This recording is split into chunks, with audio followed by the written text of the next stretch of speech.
Welcome in, everyone, to another podcast, Blue Chips Global. This is Scott Strode, Post Play Media LLC, and today we have a very special guest, Eli Allen, that most of you might know from James Monroe High School, All-Stater, and state champion in West Virginia High School, and one of the more sought after recruits in West Virginia at that time.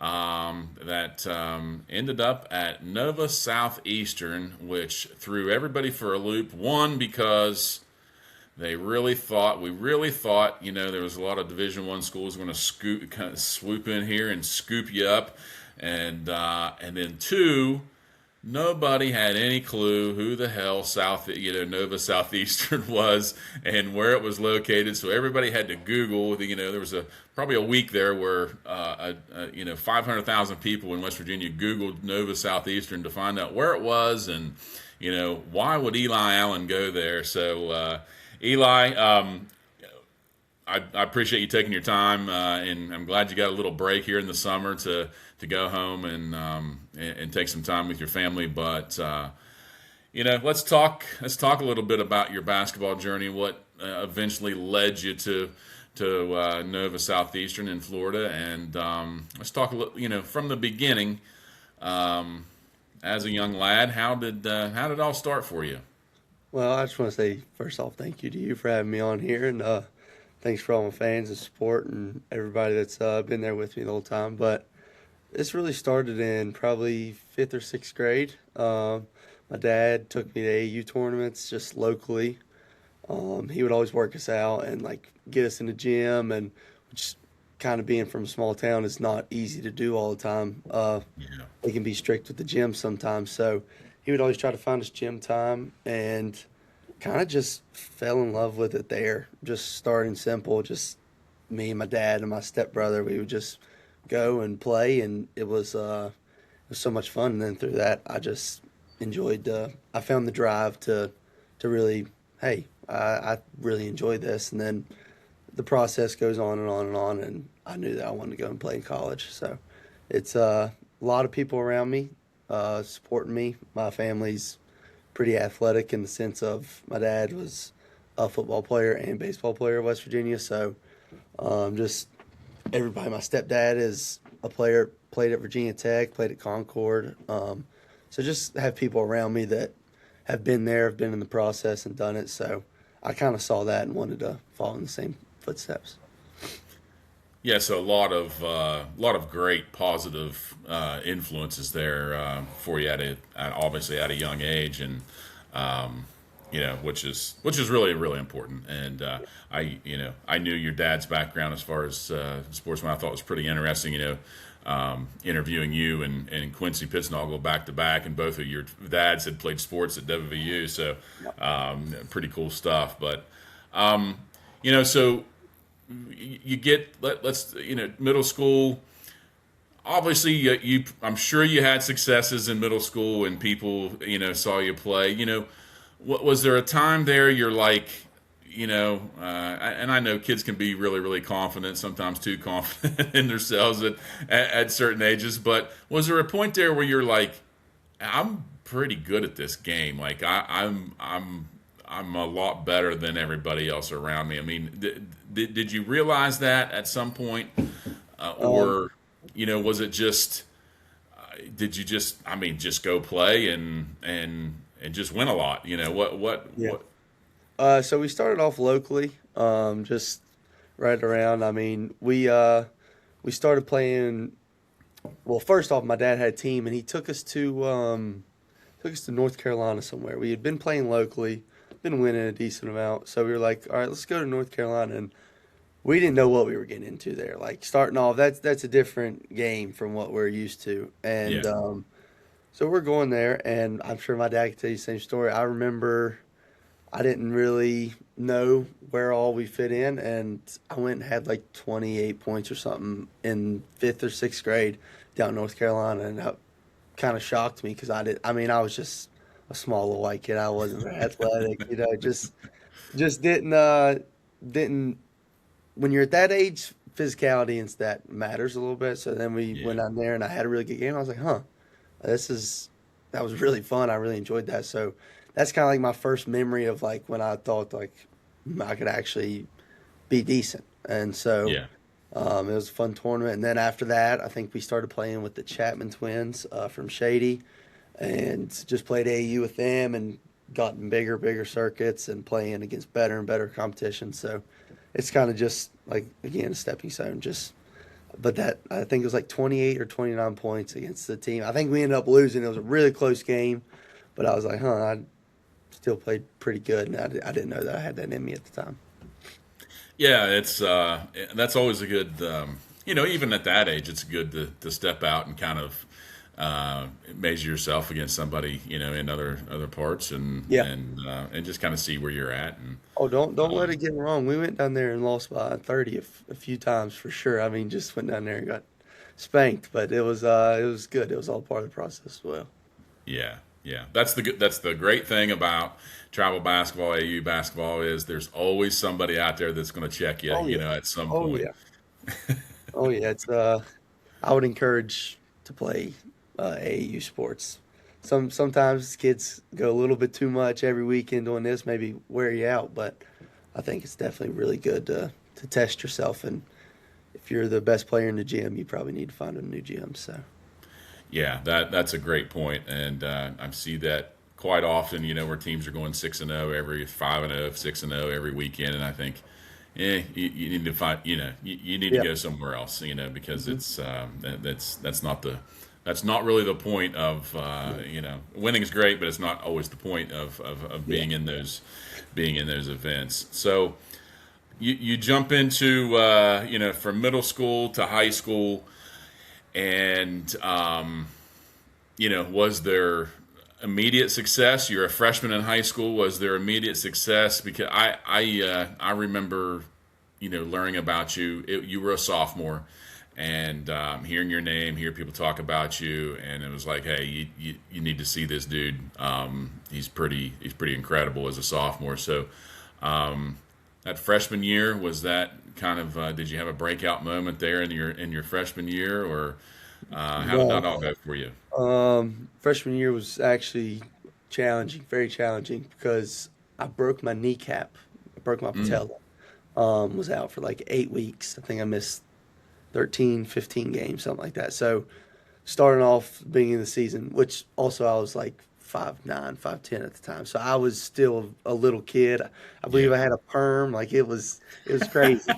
Um, yeah, I was just a little freshman. So I mean, I was still like decent. I still, when I came back, I started for my high school team, but we weren't very good.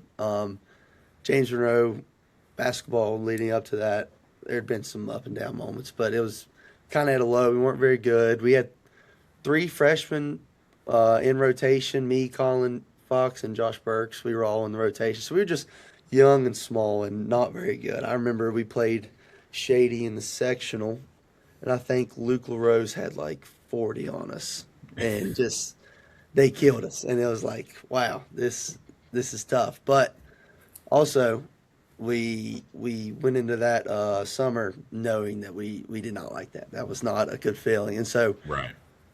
with us growing as well as working, it kind of all just came together that sophomore year. And then sophomore year, we had a tough loss to West in the regionals. I just don't even want to speak about that game, but um, that as well just, I mean, fired us up. And so we had the strength. I grew to like 6'3", I think, maybe 6'2".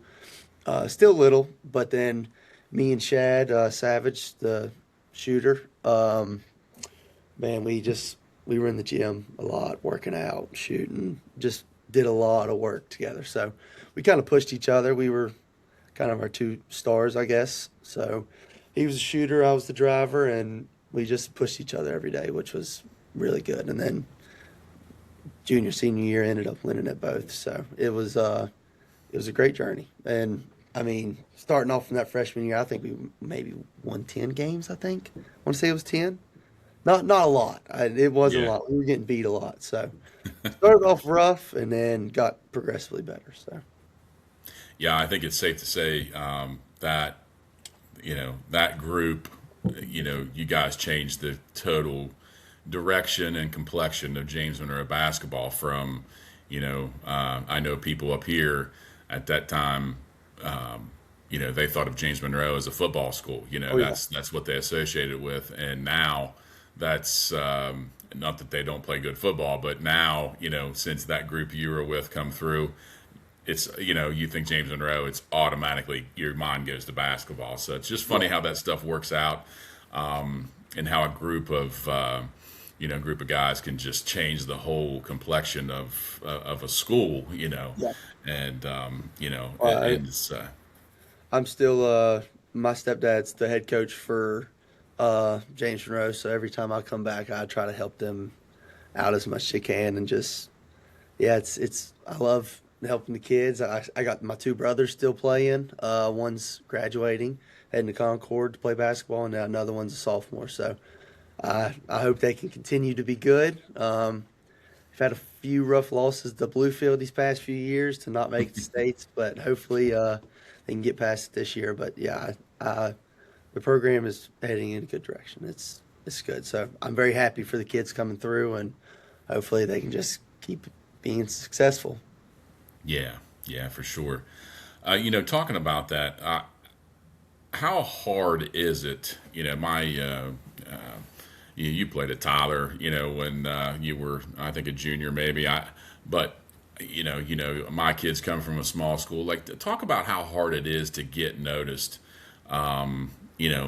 If you're from a smaller area, it's tough enough when you're in West Virginia and you play at a smaller school. Talk about that. Some of the things that you kind of have to, the hurdles you have to jump through, like you said, and you're almost forced to get out there and play AAU and travel to just get your name out there. Am I right?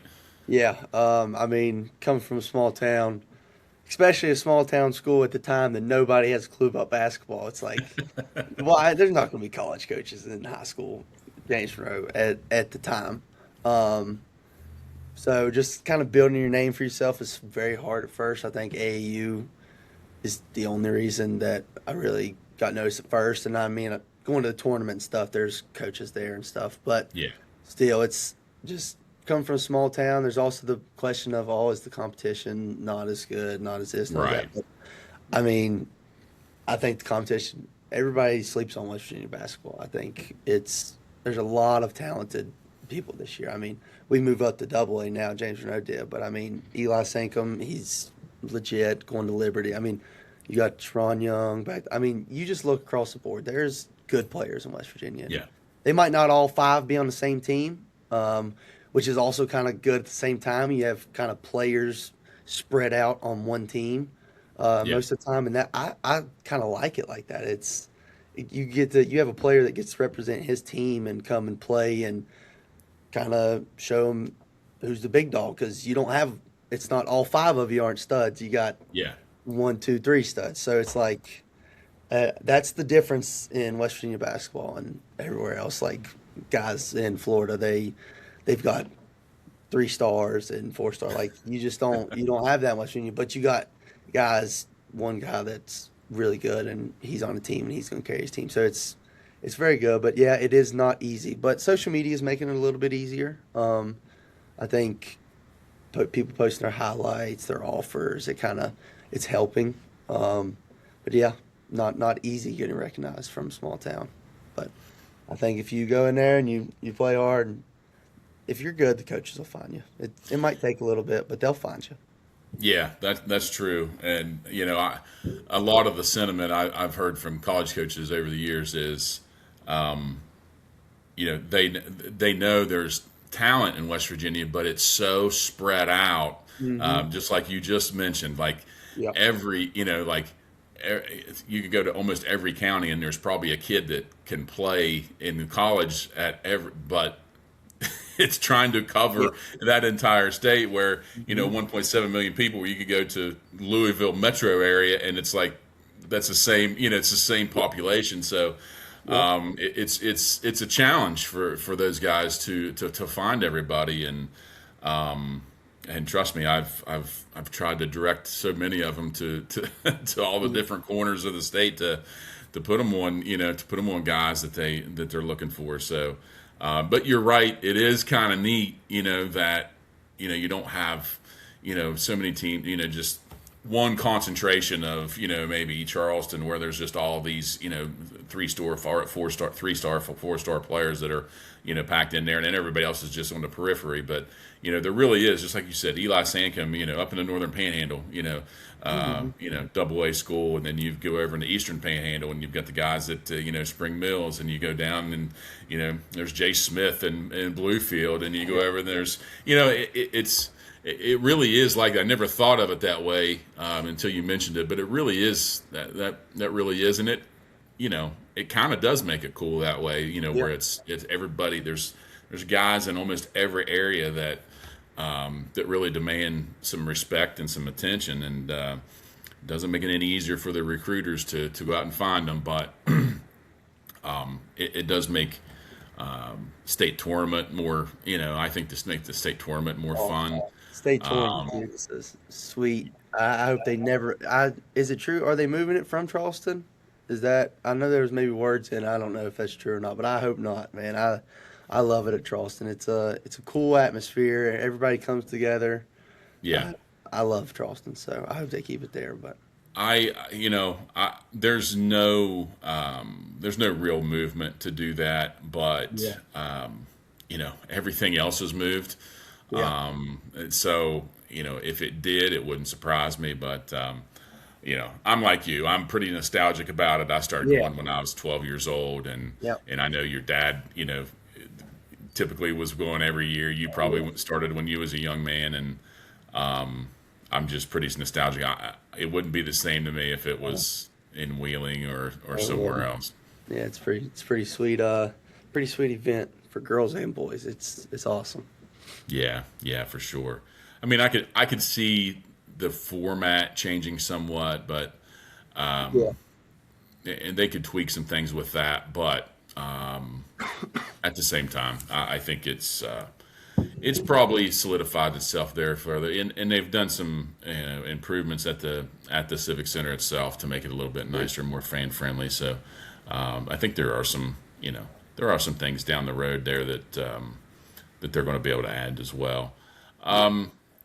So let's talk about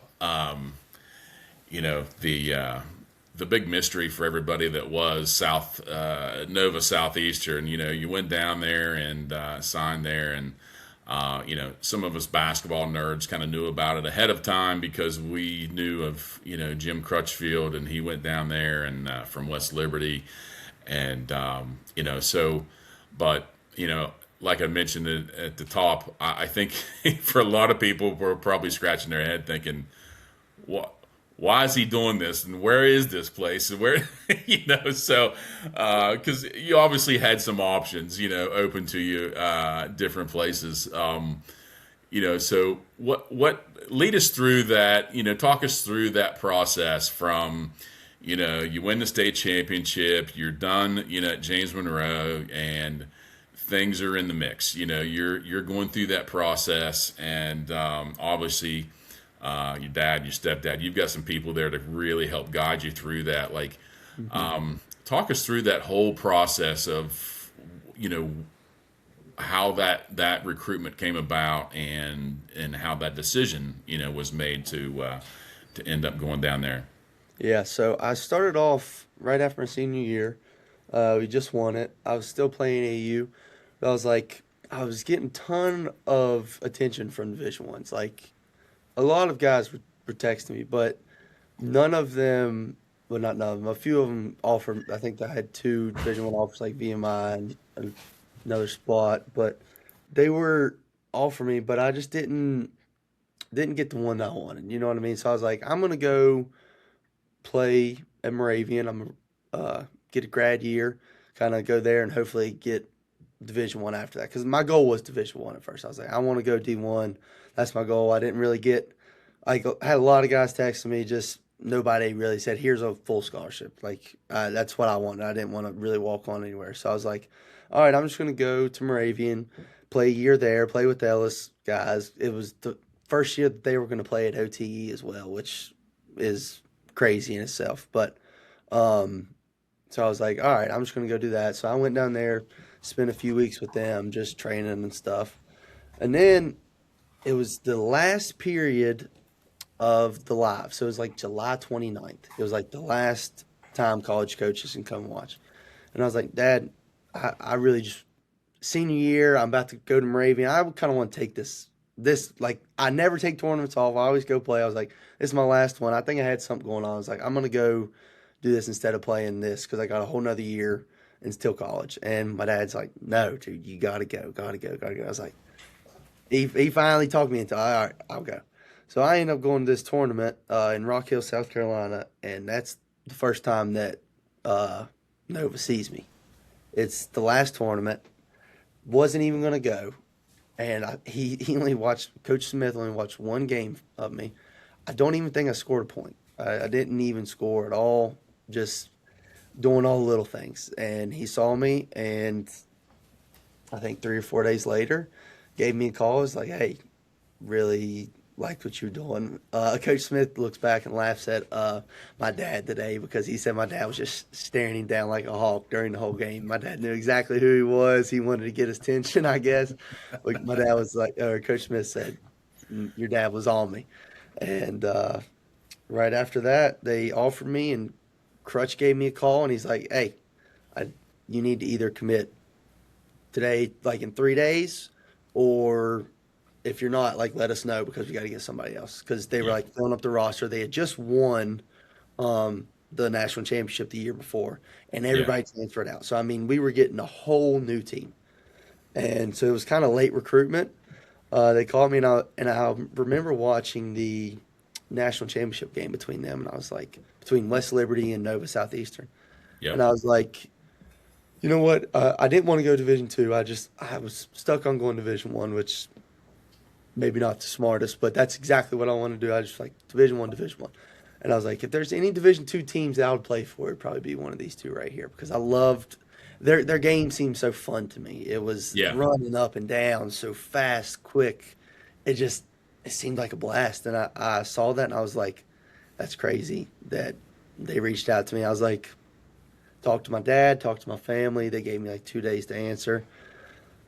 Once they called me though and gave me that scholarship, I was like, "Yep." I think right there in that moment, I was like, I think I want to do it. And then I talked it out with my family, and here we are now. I mean, it was a crazy process. Didn't even want to go. Thank goodness to my dad, he made me go. All worked out.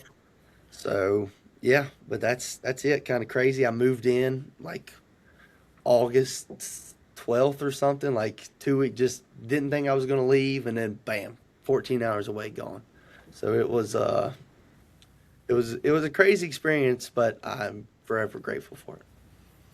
Yeah, that's a great story, honestly, and that it was just probably meant to be. Yeah, It seems like you fit in well there with how you play.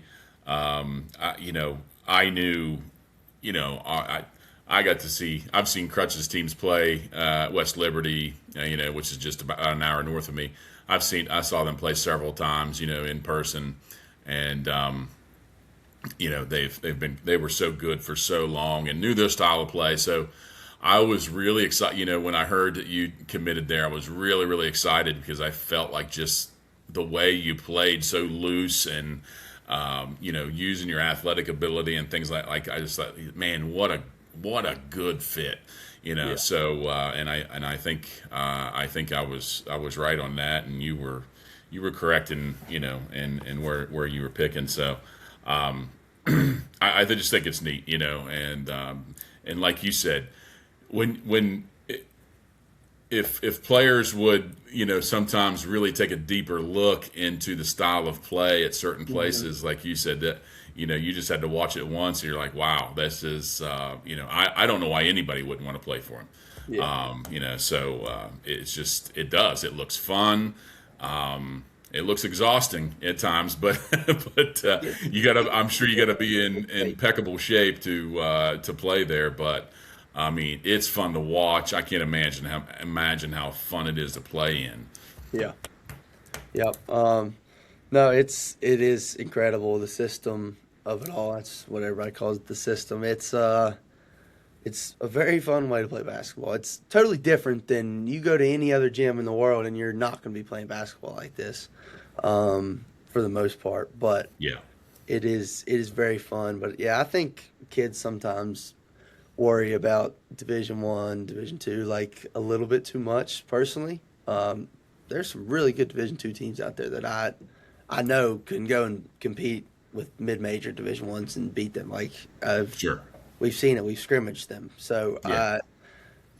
my advice to the younger generation is go Division 1. That's fine, but find a coach and a system and a place that you're really going to enjoy. Because at the end of the day, if you get there and you're just going for the big name, and it can sometimes not always be what you want it to be. So I would really encourage build your relationship with your coaches, with your staff, like with your teammates, and go from there. Don't always worry about the big name, but Yeah.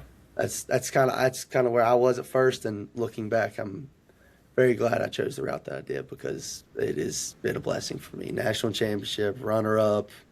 Unfortunately, uh, lost in the quarterfinal this year, but been a very good road for me so far. So hopefully finish it off strong and end with another national championship. But we'll see. But I love it. My teammates are awesome. I mean, a group of guys that we have at Nova. That's why Crutch and our team is so successful as well, just because they recruit really good dudes. They really do. We're all really, really, really close. If you'd see our locker room, it's all 15 guys, and we're all just chirping at each other, just having fun. I mean, our practices are one of the funnest things. We're laughing all the time. Like you wouldn't even know. Like you think we're all serious doing this, but like we have a switch in us. We can have fun, and the minute the balls are on the floor, it's like go time. And if you can figure that out and really just love being like, that's our family. You know what I mean? We really do have a Yeah. sharp family over there, and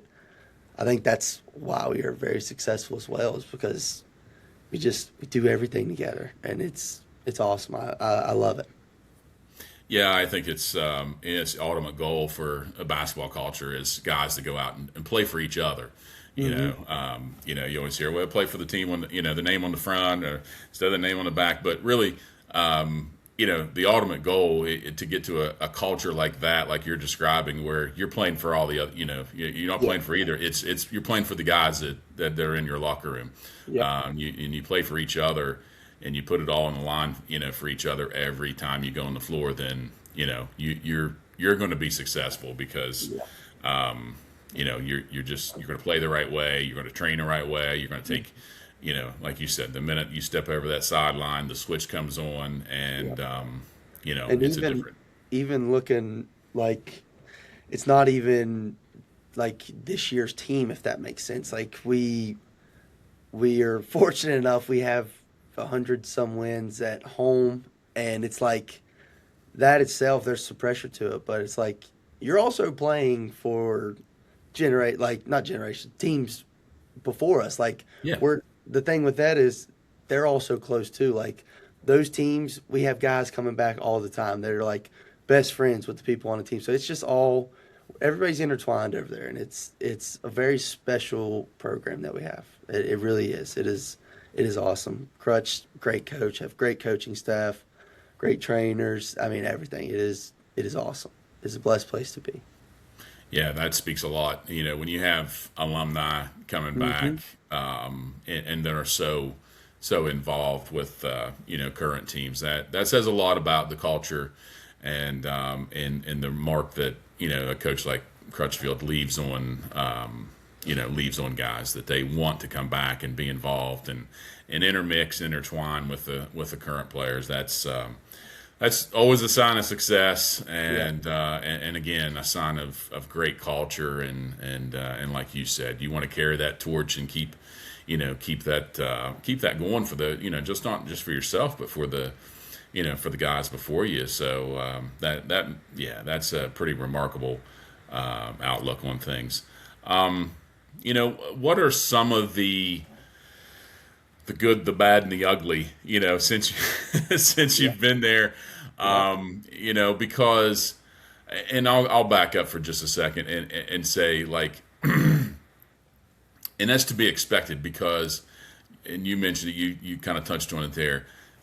This I know some people do, but I don't think a lot of folks really understand how high level it is to be at that level within Division Two.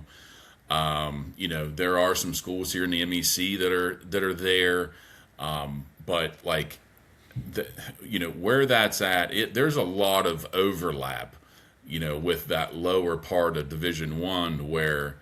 And I'm sure you know this. Maybe you shouldn't say them by name, but there are some schools that you could walk in their gym. Your team could walk in their gym tomorrow and probably put 15, 20 points on them.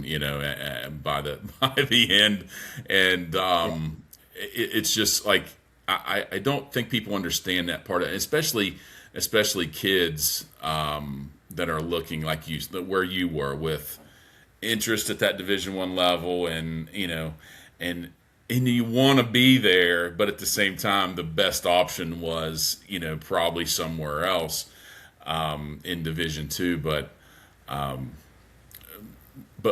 what I'm trying to say is, when you got to campus, you're really trying to, play at a Division One level, even though Yeah.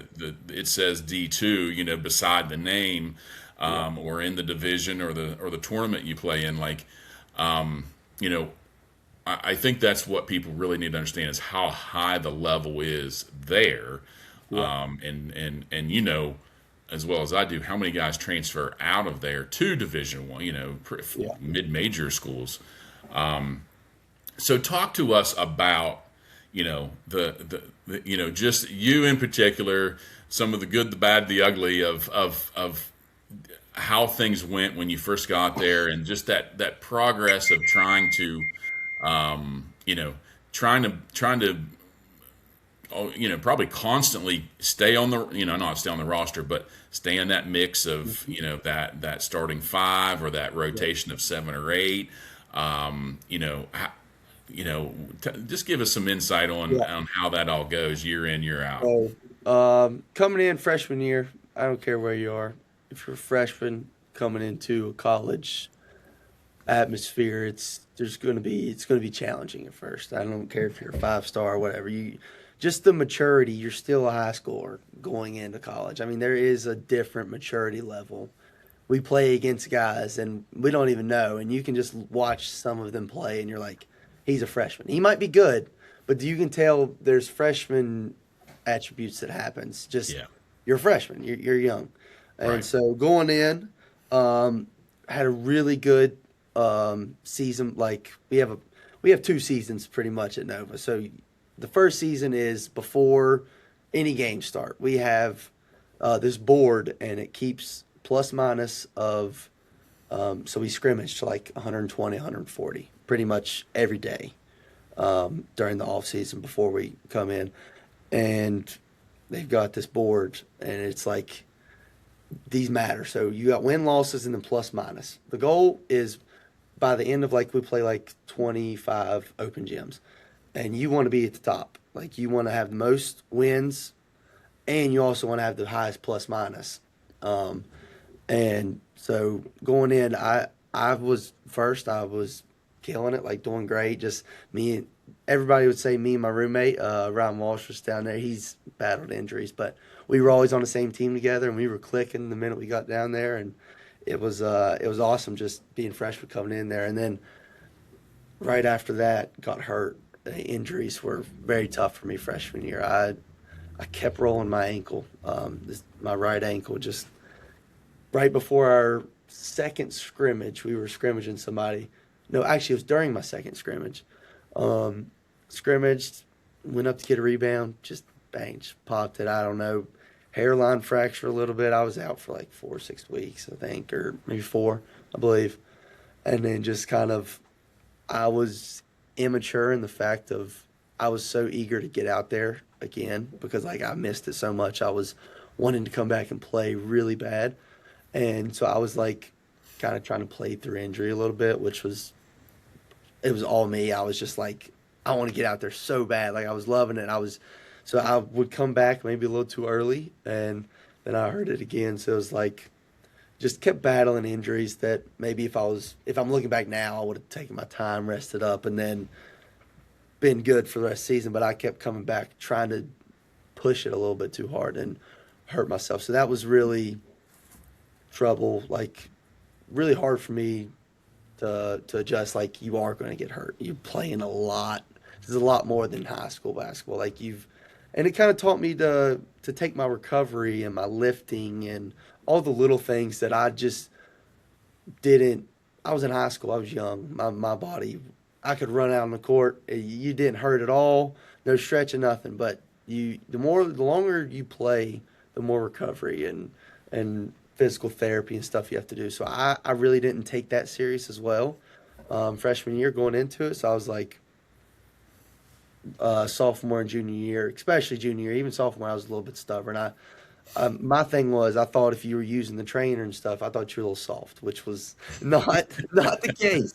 Not the case at all. I use the trainer all the time, but I was just, I don't know, I was stubborn. That's what I thought at first. So the older guys would always pick on me and say, "Dude, you're an idiot. Like, go see the trainer." You know what I mean? But I was like, "No, y'all are just soft, whatever." But yeah, man, just taking care of your body, and on top of that, the time management of school is not easy. It's being a full time athlete, student athlete is a full time job for sure. But it teaches you a lot of valuable things in life. I'm very glad. I would encourage, if you're doing anything, I would encourage you, if you have the opportunity, play college sports. It teaches you not just the experience of that, but life. Teaches you a lot of stuff on time management, how to deal with challenges, and how to get over steps. Like, it's never easy. It's there's always an everyday grind. It's not easy. So I think it teaches you a lot of good things about yourself and about life that is really important. So my journey has been great. It's definitely had its ups and downs and highs and lows. Won a championship, lost a championship. So it's like, it's not easy, but that's why we love it. You never know. You never know what can happen. And so yeah.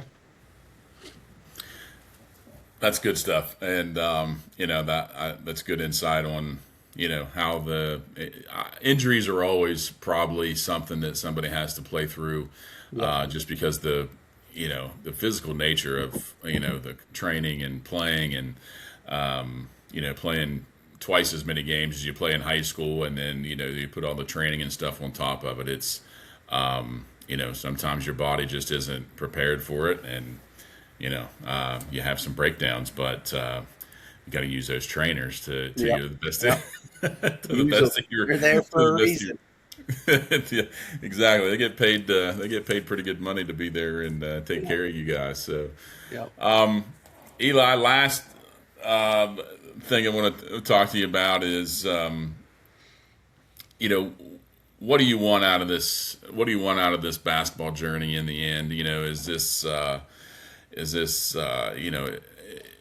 do you want this to be if you get a fifth year and an opportunity to jump into Division I? Is that something you want to do, or is it finish your career at Nova and go play internationally, or graduate and be a college coach? Where do you want this journey to end for you, and what's your end goal here?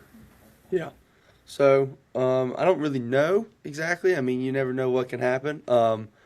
I don't. If we get a fifth year, great. I'll make that decision then. I don't know what's gonna. I'm just gonna take this year for what it is.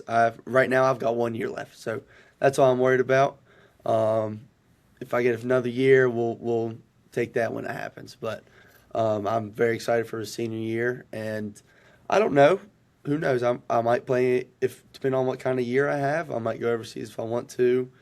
Might come back and just live at home. I mean, you never know. But I definitely want to get into coaching. I don't know if it's college coaching, just because of where I live. I really love my hometown and where I'm from, Yeah. and all my people here. It's a blessed place to be. It's very small, and if you don't know Monroe County, you probably like, why would you ever want to live there? We don't even have a stoplight in our whole county, Yeah. but the people make it very special for me. So I really enjoy that. So you never know. You might see me in high school coaching. I'm sure I'll be involved in it somehow. But yeah, I'm just kind of taking it one day at a time. Enjoy the process. That's kind of where I'm at right now. Enjoy it, and I'll make the decision when I have to. But right now, I don't really know yet. So we'll see how the year goes. If I do good and I want to go overseas, and maybe that could be an option. But who knows? So right now, options are open. But I'm excited for the future, whatever it holds. Well, that's great. You'll excel no matter what that direction is. I'm sure, whether it's coaching or if you get a chance to, and I'm sure you will get the chance to play internationally if you really want to. That's I think that would be a pretty cool thing as well. But coaching, and of course coaching in your hometown or somewhere close, that would be pretty neat too, and you'd be a pretty popular guy here in West Virginia coming back to to do that. So, but I admire your honesty and your coming on today and talking and hopefully give some insight to kids that are in school right now thinking about their next step in their journey and recruitment and giving them some real life insight on how it really is through the process and once you're on campus. Yep. No, I would advise it. Go for it. Do it. Why not? But yeah, thank you very much for having me on. It was a blessing. I enjoyed it. Hopefully we can do it again someday. We will. Whenever you either sign that international contract or you jump into the coaching ranks, we'll get back on and talk about this again. Let's do it. All right, buddy. Thank you very much. Thank you.